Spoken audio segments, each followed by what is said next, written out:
Seemed to be this great camaraderie, just not even between you three, but with the characters involved. And I think that was so vital to making the film believable, because you do feel like these guys have survived together for 3 years. And I know you've talked about there's a lot of comedy off the set.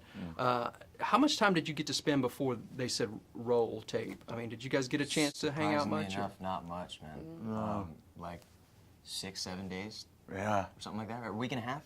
But in those 6-7 days, we were was practically like living with 24/7. each other, Yeah. cooking for one another, going to the gym with each other, rehearsing with each other. It's like we kind of live with each other solidly for 7 days, and the chemistry just kind of built very, very quickly, organically, and I think it does translate on screen. I feel like it really helped us, and it made the decisions that we made on set and the conversations that we'd have about our characters a lot easier, and kind of we just felt more informed, to have those discussions. Yeah, we did really get lucky. I mean, I don't know what the odds are to have like a cast this size that we had, and to have every single person get on like we did, and still to this day too. It's been over a year since we wrapped the movie.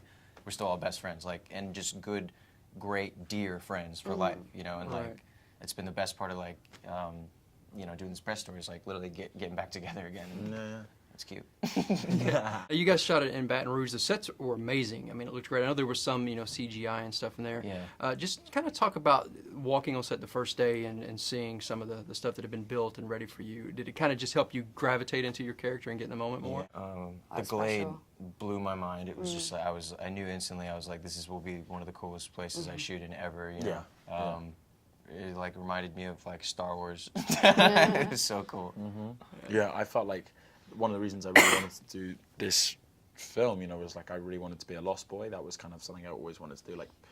I always, I don't know, in some capacity wanted to kind of fulfill the role of a lost boy, just ever since Hook. And I felt like this was my job. It's I walked around the Glade and I was like, oh my gosh, this is like Neverland. Yeah. It's awesome. Yeah, I think the tree looked like Neverland. The second I saw the tree, I was like, and the hammocks, as soon as I saw the hammocks, I was like, and the huts, Fry Pan's hut as well. Yeah, it's just the coolest set we'll ever work on.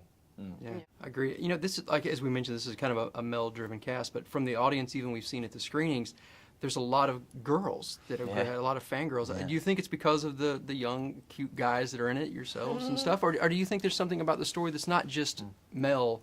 I think it's Keelan Lee's butt.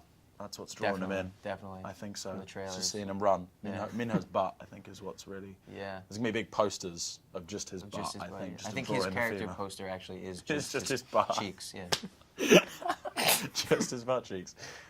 It's weird. I mean, I feel like, female audiences have responded to it in a massive way, and I think that's partly, Kaya's character, and I guess just also the sense that we didn't soften it, and we didn't do, I think, what a lot of films have done in order to attract a female audience. I think they've assumed that there needs to be a romantic link in order to attract a female audience, and that's something that doesn't happen. I think the connection between Thomas and Teresa is more of a kind of spiritual, kind of instinctive, almost like evolutionary response to each other, rather than it being kind of like a sexual one, although evolutionary would imply sexual, but anyway, it's been a long day. And so I think they appreciated that, and they just feel, I think, part of our group, regardless of whether we're male or female, and they were kind of, they felt like they were with us, in the journey to escape, and just one of the Gladers, They call themselves that as well.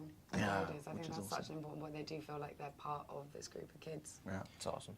Right, now, obviously, you haven't started shooting the second film yet, I understand. Not yet. If all goes according to plan, end of next month.